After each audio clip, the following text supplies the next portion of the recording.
The Danger of Lying in Bed. Mark Twain. The man in the ticket office said, "Have an accident insurance ticket also." "No," I said, after studying the matter over a little. "No, I believe not. I am going to be travelling by rail all day today. However, tomorrow I don't travel. Give me one for tomorrow." The man looked puzzled. He said, "But it is for accident insurance, and if you are going to travel by rail—" "If I am going to travel by rail, I shan't need it. Lying at home in bed is the thing I'm afraid of." I had been looking into this matter. Last year I travelled 20,000 miles, almost entirely by rail. The year before, I travelled over 25,000 miles, half by sea and half by rail, and the year before that I travelled in the neighbourhood of 10,000 miles, exclusively by rail. I suppose if I put in all the little odd journeys here and there, I may say I have travelled 60,000 miles during the 3 years I have mentioned, and never an accident. For a good while I said to myself every morning, "Now I have escaped thus far, and so the chances are just that much increased that I shall catch it this time. I will be shrewd and buy an accident ticket." And to a dead moral certainty I drew a blank and went to bed that night without a joint started or a bone splintered. I got tired of that sort of daily bother and fell to buying accident tickets that were good for a month. I said to myself, "A man can't buy 30 blanks in one bundle." But I was mistaken. There was never a prize in the lot. I could read of railway accidents every day. The newspaper atmosphere was foggy with them, but somehow they never came my way. I found I'd spent a good deal of money in the accident business and had nothing to show for it. My suspicions were aroused, and I began to hunt around for somebody that had won in this lottery. I found plenty of people who had invested, but not an individual that had ever had an accident or made a cent. I stopped buying accident tickets and went to ciphering. The result was astounding. The peril lay not in travelling, but in staying at home. I hunted up statistics and was amazed to find that after all the glaring newspaper headlines concerning railroad disasters, less than 300 people had really lost their lives by those disasters in the preceding 12 months. The Erie Road was set down as the most murderous in the list. It had killed 46, or 26, I do not exactly remember which, but I know the number was double that of any other road. But the fact straightway suggested itself that the Erie was an immensely long road and did more business than any other line in the country, so the double number of killed ceased to be matter for surprise. By further figuring, it appeared that between New York and Rochester, the Erie ran 8 passenger trains each way every day, 16 altogether, and carried a daily average of 6,000 persons.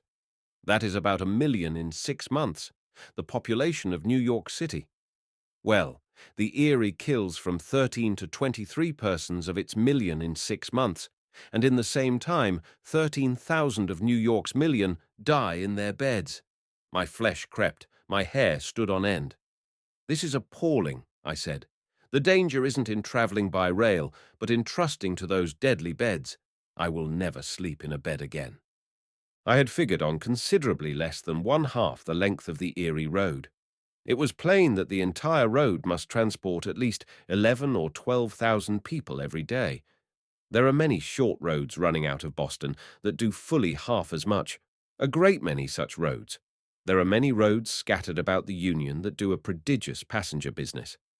Therefore, it was fair to presume that an average of 2,500 passengers a day for each road in the country would be almost correct. There are 846 railway lines in our country, and 846 times 2,500 are 2,115,000. So the railways of America move more than 2 millions of people every day, 650 millions of people a year, without counting the Sundays. They do that too. There is no question about it, though where they get the raw material is clear beyond the jurisdiction of my arithmetic. For I have hunted the census through and through, and I find that there are not that many people in the United States, by a matter of 610 million at the very least. They must use some of the same people over again, likely. San Francisco is 1/8 as populous as New York. There are 60 deaths a week in the former and 500 a week in the latter, if they have luck. That is 3,120 deaths a year in San Francisco and 8 times as many in New York, say about 25,000 or 26,000. The health of the two places is the same. So we will let it stand as a fair presumption that this will hold good all over the country, and that consequently 25,000 out of every million of people we have must die every year. That amounts to 1/40th of our total population. 1 million of us, then, die annually. Out of this million, 10 or 12,000 are stabbed, shot, drowned, hanged, poisoned, or meet a similarly violent death in some other popular way, such as perishing by kerosene lamp and hoop-skirt conflagrations, getting buried in coal mines, falling off housetops, breaking through church or lecture room floors, taking patent medicines, or committing suicide in other forms. The Erie Railroad kills 23 to 46. The other 845 railroads kill an average of 1/3 of a man each, and the rest of that million, amounting in the aggregate to that appalling figure of 987,631 corpses, die naturally in their beds. You will excuse me from taking any more chances on those beds. The railroads are good enough for me, and my advice to all people is, don't stay at home any more than you can help, but when you have got to stay at home a while, buy a package of those insurance tickets and sit up nights. You cannot be too cautious. One can see now why I answered that ticket agent in the manner recorded at the top of this sketch. The morale of this composition is that thoughtless people grumble more than is fair about railroad management in the United States.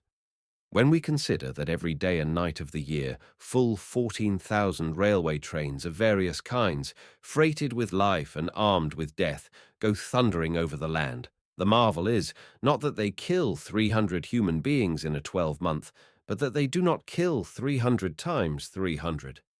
The 5 Boons of Life. Mark Twain. Chapter 1.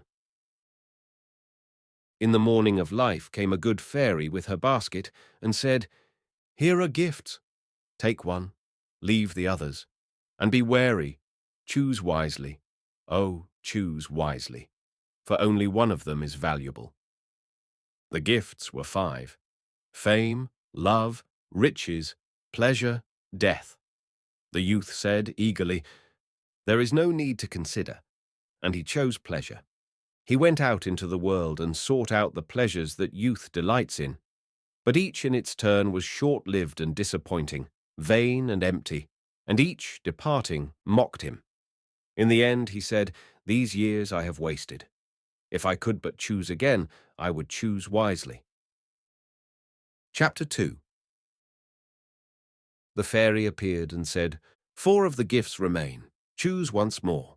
And oh, remember, time is flying, and only one of them is precious." The man considered long, then chose love, and did not mark the tears that rose in the fairy's eyes. After many, many years, the man sat by a coffin in an empty home, and he communed with himself, saying, "One by one they have gone away and left me, and now she lies here, the dearest and the last. Desolation after desolation has swept over me. For each hour of happiness, the treacherous trader, love, has sold me. I have paid 1,000 hours of grief. Out of my heart of hearts I curse him." Chapter 3. Choose again. It was the fairy speaking. "The years have taught you wisdom. Surely it must be so. 3 gifts remain. Only one of them has any worth. Remember it and choose warily." The man reflected long, then chose fame, and the fairy, sighing, went her way. Years went by, and she came again, and stood behind the man where he sat solitary in the fading day, thinking, and she knew his thought. "My name filled the world, and its praises were on every tongue, and it seemed well with me for a little while. How little a while it was! Then came envy, then detraction, then calumny, then hate, then persecution, then derision, which is the beginning of the end, and last of all came pity, which is the funeral of fame.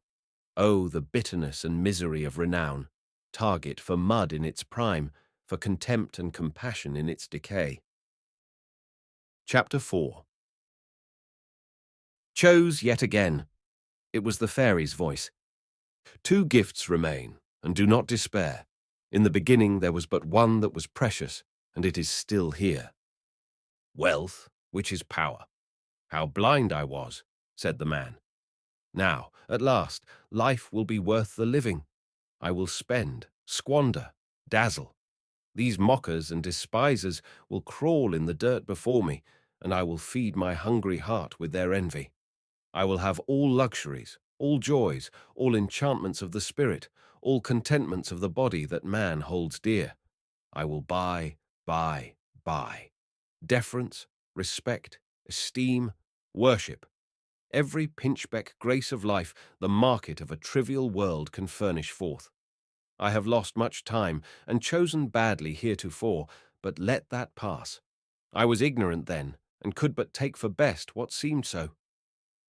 3 short years went by, and a day came when the man sat shivering in a mean garret, and he was gaunt and wan and hollow-eyed, and clothed in rags, and he was gnawing a dry crust and mumbling, "Curse all the world's gifts, for mockeries and gilded lies, and miscalled everyone.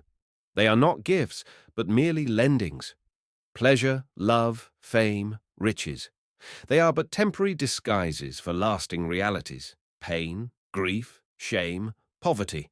The fairy said true. In all her store there was but one gift which was precious, only one that was not valueless.